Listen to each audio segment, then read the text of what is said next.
Bab 7. Sukatan serakan data terkumpul.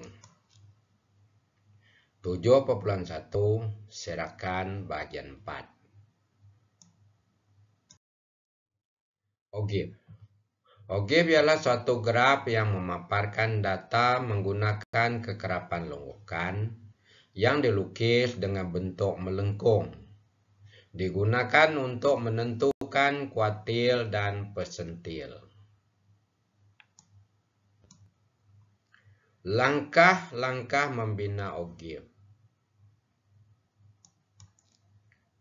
Tambah satu kelas sebelum kelas pertama dengan kekerapan sifar. Cari sempadan atas dan kekerapan longgokan setiap kelas. Pilih skala yang sesuai.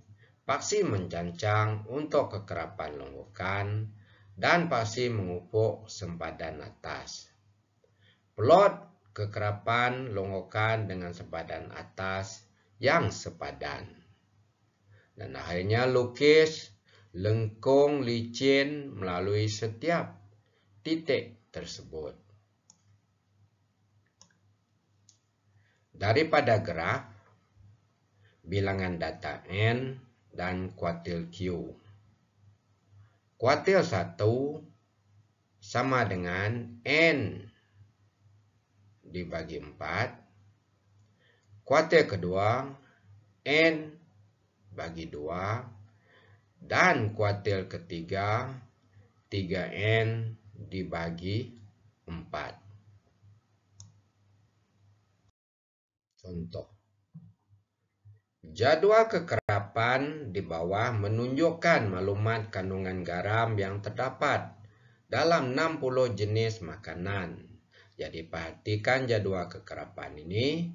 Kuantiti garam dalam miligram merupakan selang kelas dan kekerapan diwakili 4, 11, 15, 21, 8, dan 1. Bina OGIF untuk mewakili data tersebut.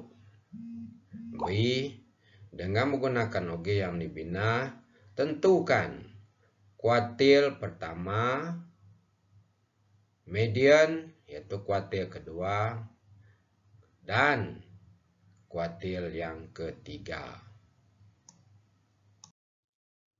Penyelesaiannya, jadi langkah pertama kita buat jadwal kekerapan. Lepas itu kita cari sempadan atas untuk selang kelas pertama itu 99,5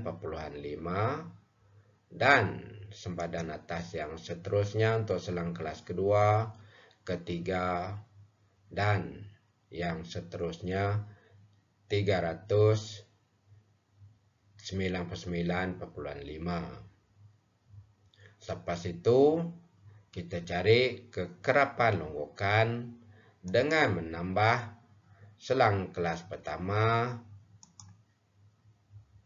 dengan kekerapan selang kelas kedua, dan begitulah seterusnya. Maka kita dapat kekerapan longgokan di mana nilainya semakin menaik.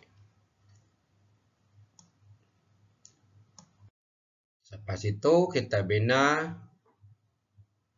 graf OGIF yaitu kekerapan longgokan untuk paksi mencancang dan paksi mengufuk ialah sempadan atas.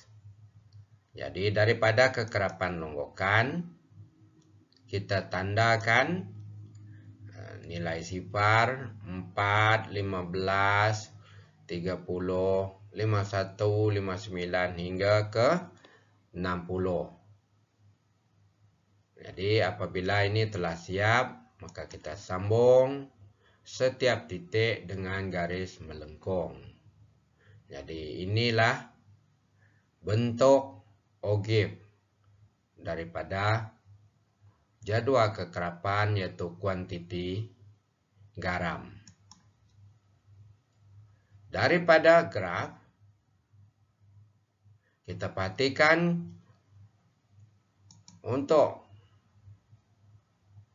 kuartil pertama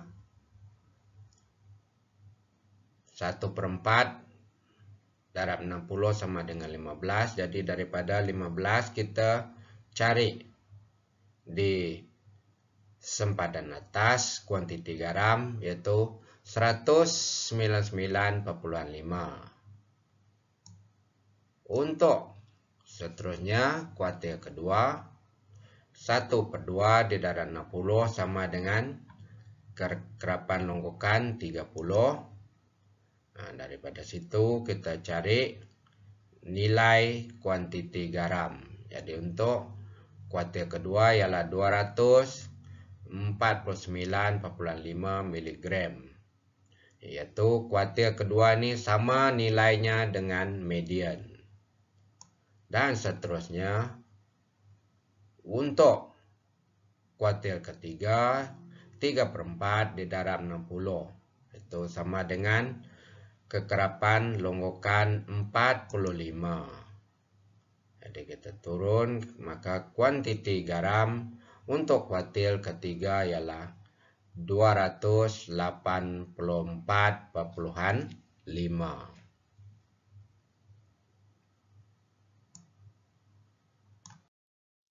Persentil. Persentil ialah nilai yang membagikan satu set data kepada 100 bahagian yang sama dan diwakili dengan P1, P2, P3, dan seterusnya sampai ke P99. Contoh. Oke, di bawah menunjukkan skor ujian kecergasan bagi calon yang ingin memohon jawatan di sebuah syarikat. Berdasarkan OGIP tersebut, cari persentil ke-10, yaitu P10, persentil ke-46, yaitu P46. B. Hanya calon yang memperoleh persentil 84 dan ke atas dipanggil temuduga. Apakah skor minimumnya? Berapa peratus calon mendapat skor 67 dan ke bawah? Jadi kita lihat penyelesaian untuk soalan ini. Daripada graf 10% sama dengan 10/100 didarab dengan jumlah kekerapan longgokan 50, yaitu kita dapat 5. Oke, dari kekerapan longgokan P10 sama dengan 46,5.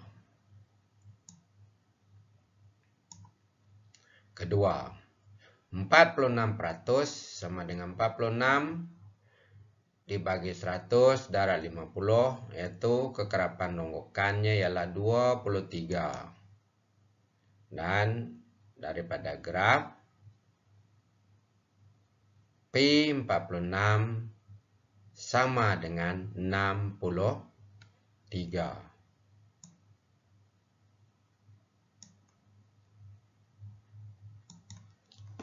B. 84% sama dengan 84 dia bagi 100 darab 50, yaitu kekerapan longgokan pada 42. Jadi daripada graf kita dapat 73,5. Jadi P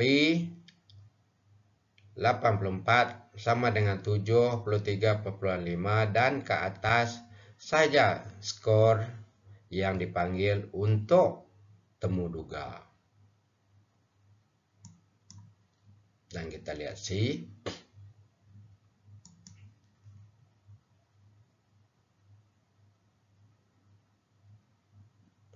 30 daripada 50 darab 100, maka nilainya sama dengan 60.